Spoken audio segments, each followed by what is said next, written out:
Hello students, हम BA part third आधुनिक भारत का इतिहास पुस्तक के ऊपर चर्चा कर रहे हैं। आज का हमारा टॉपिक है ब्रिटिश प्रशासनिक नीति। ये 1858 से 1905 तक की है। 1857 की जो क्रांति हुई थी उसकी समाप्ति के बाद भारत में जो परिवर्तन हुए हैं उससे स्पष्ट हो रहा है कि इस क्रांति का ब्रिटिश नीति पर व्यापक प्रभाव पड़ा है।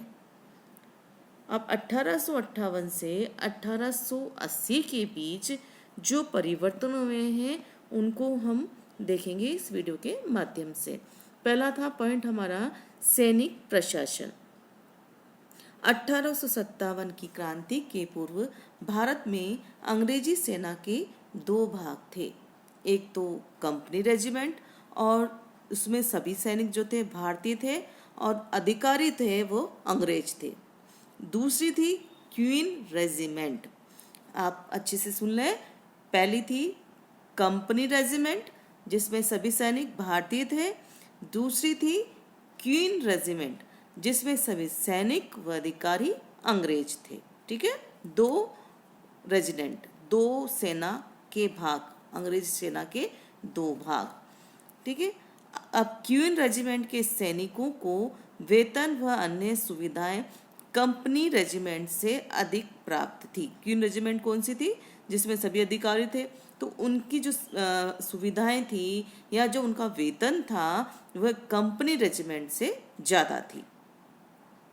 अब जब लॉर्ड कैनिंग भारत में आया तब वह इस सैनिक प्रशासन में उसने पुनर्गठन किया। वो नहीं चाहता था कि ये क्रांति हुई है इस तरह की भविष्य में भी कोई खतरा उत्पन्न हो, अतः उसने सेना के इस विभाजन को समाप्त कर दिया और उसने क्वीन रेजिमेंट के सैनिकों ने हालांकि इसका विरोध तो किया, किंतु कैनिंग ने तो आदेश दे दिया कि भाई जो इस संगठन में रहने के इच्छुक नहीं हैं वे इंग्लैंड वापस चले जाए। कैनिंग ने सेना तो एक कर दी, किंतु संपूर्ण सेना के दस्तों को इस प्रकार व्यवस्थित किया कि कुछ सैनिक दस्ते पूर्ण रूप से अंग्रेज सैनिक के रखे और कुछ पूर्ण रूप से भारतीयों के रखे। भारतीय सैनिकों के जो दस्ते थे और उनको भी इस प्रकार व्यवस्थित किया कि राजपूत, सिखों, गोरखों, मराठों, जाटों आदि के दस्ते उसने अलग अलग कर दिए। अंग्रेज सैनिक दस्तों का वेतन, भत्ते, पेंशन आदि भी भारतीय सैनिक दस्तों से अधिक देना तय किया। तो इस प्रकार जो उसने सेना का संगठन किया वह संगठन पूर्णतः क्योंकि प्रतिक्रियावादी था ना, तो उसने इस तरह से अपनाया जिससे अंग्रेजों को ज़्यादा अच्छा फील हो या उनको अच्छा वेतन मिले, उनको अच्छे पद मिले। दूसरा, प्रशासकीय विकेंद्रीकरण। 1861 में 61 में इंडियन काउंसिल एक्ट पारित किया गया। इसमें क्या किया गया? प्रांतों को कानून बनाने के संबंध में कुछ स्वतंत्रता दी गई। इस एक्ट के पूर्व समस्त प्रशासन एक कील पर घूमता था, किंतु अब शासन को अलग अलग विभागों में बांट दिया गया तथा काउंसिल ने प्रत्येक सदस्य को अलग अलग विभागों का उत्तरदायित्व सौंप दिया। काउंसिल के सदस्यों को अपने अपने विभागों से संबंधित मामलों में अंतिम निर्णय लेने का अधिकार दिया गया। केवल नीति संबंधी मामले ही गवर्नर जनरल के समक्ष प्रस्तुत किए जाते थे। तो इस अधिनियम के द्वारा गवर्नर जनरल और उसकी कार्यकारिणी की निरंकुशता में वृद्धि कर दी गई। तीसरा है भूमि व्यवस्था में परिवर्तन। इस क्रांति के बाद कैनिंग ये मानता था कि यदि भारतीय समाज के सभी वर्गों पर अविश्वास किया जाए तो ब्रिटिश साम्राज्य भारत में बहुत अधिक दिन नहीं टिक सकता। इसीलिए उसने भारतीय कुलीन वर्ग, राजाओं, जमींदारों और ताल्कोदारों से समर्थन प्राप्त करने का प्रयत्न किया और इसलिए उसको समर्थन भी मिल गया। किंतु क्या हुआ? जो बहुसंख्यक वर्ग था किसानों का, उनका शोषण होना आरंभ हो गया। इंग्लैंड में भारत सचिव चाहता था कि भूमि व्यवस्था में किसानों के परंपरागत अधिकार सुरक्षित रखे जाएं, किंतु भारत में जमींदारों के अधिकारों पर प्रतिबंध लगाना कठिन था। तब ऐसी परिस्थिति में 1859 को बंगाल का लगान एक्ट स्वीकृत किया गया, जिसके अंतर्गत सभी किसानों को जो निरंतर 12 वर्ष से किसी भी भूमि पर अधिकार किए हुए थे, उन्हें उस भूमि का स्वामी स्वीकार कर लिया गया। किसानों द्वारा अपने जमींदारों को दिया जाने वाला लगान भी निश्चित कर दिया गया। अब इस निश्चित लगान में तब तक वृद्धि नहीं की जा सकती जब तक कि कोई कानूनी अदालत इस पर जांच करने के लिए अनुमति नहीं दे या उस पर वृद्धि की अनुमति नहीं दे। अब इस एक्ट का उद्देश्य किसानों को लगान वृद्धि से तो बचाना था, किंतु सर्वोच्च न्यायालय के मुख्य न्यायाधीश ने जिस प्रकार इसकी व्याख्या की, उससे उसका मूल उद्देश्य ही समाप्त हो गया। जमींदारों ने भी इस एक्ट का उल्लंघन प्रारंभ कर दिया, जिसके कारण क्या हुआ, किसानों में असंतोष हो गया। इसीलिए 1869 में एक किराया आयोग नियुक्त किया गया और इस आयोग की रिपोर्ट के आधार पर 1855 में फिर एक्ट स्वीकार किया गया, जिसमें 12 वर्षीय अधिकार की बड़ी उदार व्याख्या की गई। फिर भी मुकदमेबाजी या अन्य परेशानियों के कारण किसान जमींदारों की लगान वृद्धि की मांग पर से सहमत हो ही जाता था। चौथा, वित्तीय प्रशासन में क्या करा इसने। इस क्रांति के कारण सरकार की जो स्थिति थी वो बहुत अधिक खराब हो गई थी। फिर कंपनी को ऋणों को चुकाने का दायित्व अब भारत सरकार को भी सौंप दिया गया था। तो इससे क्या हुआ, कंपनी की जो सरकार की कठिनाइयां हैं अत्यधिक बढ़ गई और इसके लिए केनिंग ने आय के नए साधन ढूंढने का प्रयास किया। उसने आयात कर जो 3.5 से 5% था उसको बढ़ाकर 10% कर दिया। अब ब्रिटेन के उत्पादक वर्ग ने यद्यपि इसका विरोध किया। 1859-60 में व्यापार पर लाइसेंस कर और आयकर लगाए गए। आयकर 200 रुपये से 500 रुपये की आय पर 2% और 500 रुपये से ऊपर 4% लगाया गया। इस आयकर से अंग्रेज व्यापारी अधिक प्रभावित हुए। इंग्लैंड के व्यापारियों ने आयात कर को समाप्त करने की मांग की, किंतु भारत सरकार ने इसे समाप्त करने की बजाय लाइसेंस कर समाप्त किया और 1862 में आयकर भी समाप्त किया। किंतु जब लॉरेंस आया तो उसने इस आयकर को पुनः लगा दिया। लॉरेंस के समय बंगाल, बम्बई, मद्रास में नमक दर, जो नमक कर की दर थी, वह असमान थी। उसने सुझाव दिया कि जो नमक कर की दर है इसको समान लाया जाए, किंतु जो भारत का सचिव था उसने आदेश दिया कि बंगाल में नमक कर की दर कम कर दी जाए और बम्बई व मद्रास में इसे बढ़ा दिया जाए। इसी तरह से 1866 में आय के मुकदमों में वृद्धि करने की आय के साधनों में वृद्धि करने के लिए लॉरेंस ने स्टाम्प कर लगाया, जिसके अनुसार प्रत्येक मुकदमे पर जो न्यायालय में पेश किया जाएगा उस पर 1 रुपये का स्टाम्प लगाया जाएगा।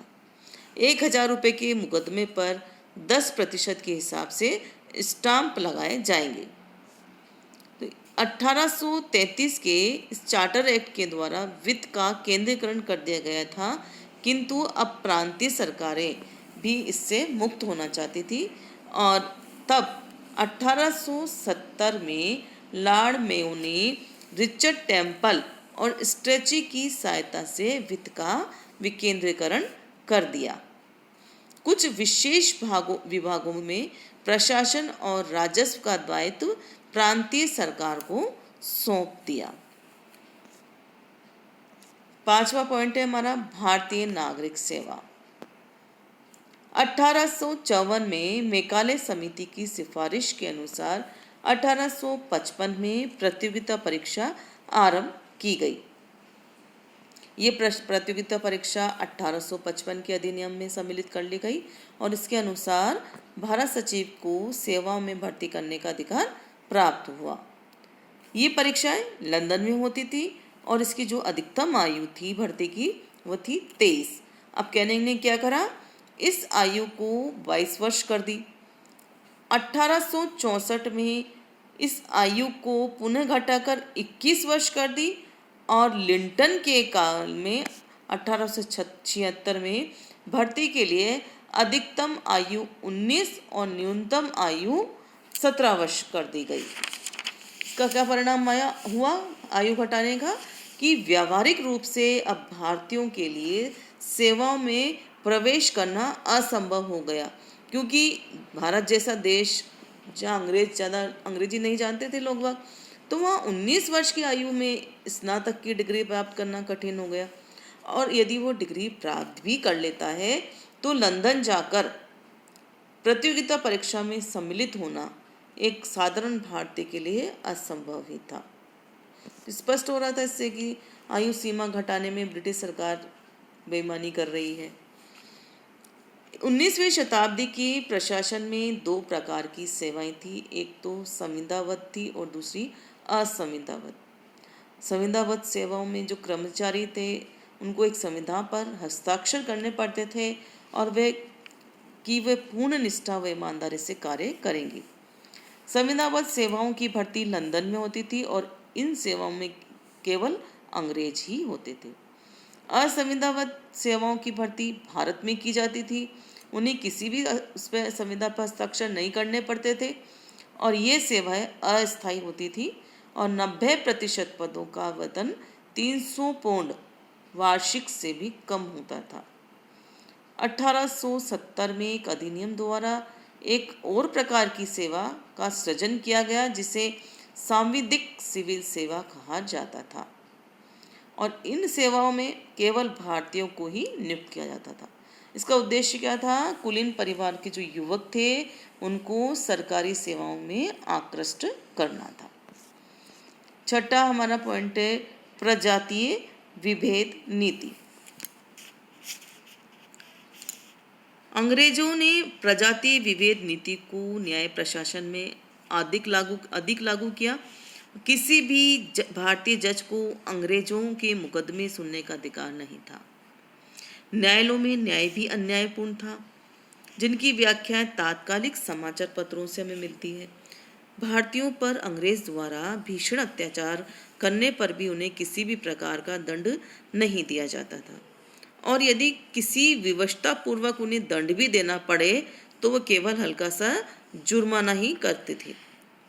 1876 में एक अंग्रेज वकील ने अपने कोचवान को इतनी निर्ममता से मारा कि वो मर गया और उसे केवल 30 रुपए का जुर्माना लिया और छोड़ दिया। तो इस तरह की घटनाओं का यद्यपि समाचार पत्रों में तीखी आलोचना के साथ उसको छापा भी गया और जब लॉर्ड लिंटन ने अपने पद को ग्रहण किया तब उसने उस वकील को दंड दिया। किंतु क्या हुआ कि अंग्रेजों ने इसकी आलोचना की और विवश होकर उसे वकील को जो दंड दिया था लिंटन ने उसको रद्द करना पड़ा। तो इस प्रकार जो प्रजाति विभेद की नीति थी ज्यों की त्यों ही बनी रही। राजकीय उपाधि व शाही दरबार। 1876 में इंग्लैंड में डिज़रेली सरकार ने एक प्रस्ताव द्वारा महारानी विक्टोरिया को केसरे हिंद की उपाधि से विभूषित किया। यह आपके एक जीके का क्वेश्चन बन गया। किसने, डिज़रेली सरकार ने किसे, महारानी विक्टोरिया को क्या उपाधि दी, केसरे हिंद। 3 क्वेश्चन इसमें आपके बन रहे हैं और इसका मुख्य उद्देश्य क्या था, भारतीयों के हृदय में महारानी के प्रति श्रद्धा उत्पन्न करना।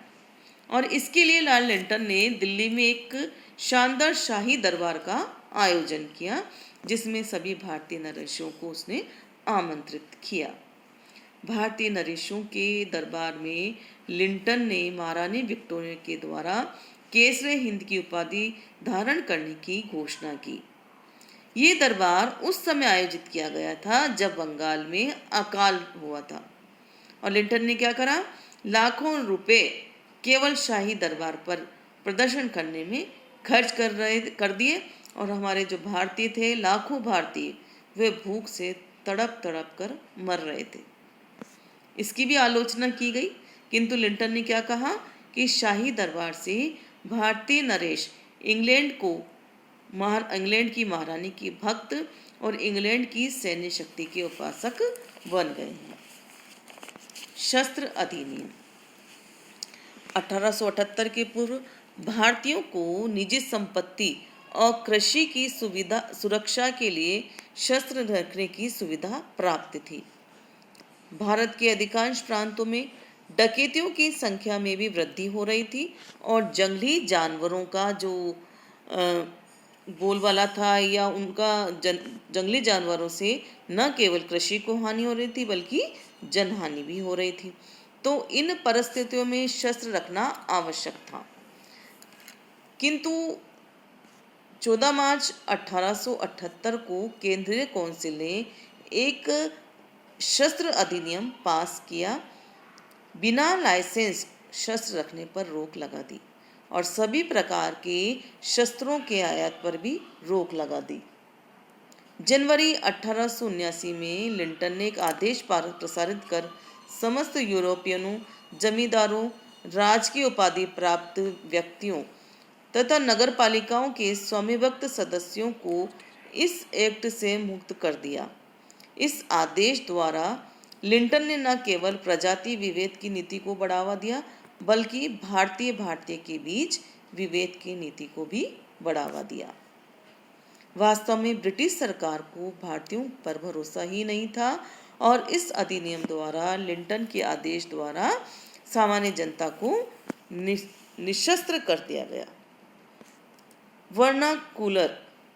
वर्नाक्यूलर प्रेस एक्ट, इस जो नीति अपनाई थी लॉर्ड लिंटन ने, उसकी समाचार पत्रों में आलोचना की गई। अतः क्या हुआ कि उसने भारतीय भाषाओं के समाचार पत्रों पर भी वह प्रतिबंध लगाना चाहता था। अंग्रेजी भाषा के समाचार पत्रों में भी सरकार की आलोचना होती थी, किंतु लिंटन इन आलोचनाओं को आपत्तिजनक नहीं मानता था। उसने क्या करा, 14 मार्च 1878 को वर्नाक्यूलर प्रेस एक्ट पास किया और इस एक्ट के अनुसार भारतीय भाषाओं की जो समाचार पत्र थे उनके संपादकों के लिए अनिवार्य कर दिया कि वे अपने क्षेत्र के मजिस्ट्रेट अथवा कलेक्टर को लिखित में आश्वासन देंगे कि वे अपने पत्रों में ऐसी कोई चीज प्रकाशित नहीं करेंगे जिससे जनता में सरकार के विरुद्ध आक्रोश फैले। क्या था, प्रेस पर एक प्रकार से रोक या प्रेस की स्वतंत्रता पर रोक थी, ये आप ही मान लें। जिसे जनता के को उसने क्या कहा कि जनता में सरकार के विरुद्ध कोई चीज़ें प्रकाशित नहीं करेंगे जिससे जनता में सरकार के विरुद्ध आक्रोश फैलने की संभावना हो। संपादकों को ये भी कहा गया कि कोई भी समाचार प्रकाशन से पूर्व सरकारी अधिकारी से इसे स्वीकृत कर ले। तो इस एक्ट का उल्लंघन करने वालों को भी संपादकों को भी दंड देने का अधिकार था, या दंड देने का अधिकार न्यायाधीश के स्थान पर कार्यकारिणी को दे देगा। लिंटन की इस प्रतिक्रियावादी नीति का जनता ने तीव्र विरोध किया। काउंसिल के 3 सदस्यों ने विधेयक पर अपनी असहमति भी प्रकट करी। कुछ मूर्ख पत्रकारों के कारण ऐसी दमनकारी विधान सभी पर लागू करना उचित नहीं और फिर अंग्रेजी समाचार पत्रों और भारतीय भाषाओं के समाचार पत्रों के साथ भेदभाव रखना प्रबल जन विरोध का कारण बन सकता है। ये काफ़ी सारे लोगों ने इसका विरोध करते हुए कहा। अच्छा, इस एक्ट का जो विरोध है इंग्लैंड में भी हुआ था, किंतु लॉर्ड लिंटन अपनी प्रतिक्रियावादी और प्रजाति विभेद नीति के कारण प्रेस को नियंत्रित करना चाहता था। इससे भारतीय अपने राजनीतिक अस्तित्व के बारे में सजग हो गए और उनके अंदर राष्ट्रवाद की भावना प्रबल हो गई। तो ये था हमारा लॉर्ड लिंटन के समय या लॉर्ड कर्जन के समय जो प्रशासनिक परिवर्तन हुआ था उसके बारे में हम आपसे चर्चा कर रहे थे। नेक्स्ट वीडियो में हम फिर आपसे चर्चा करेंगे। तब तक के लिए धन्यवाद।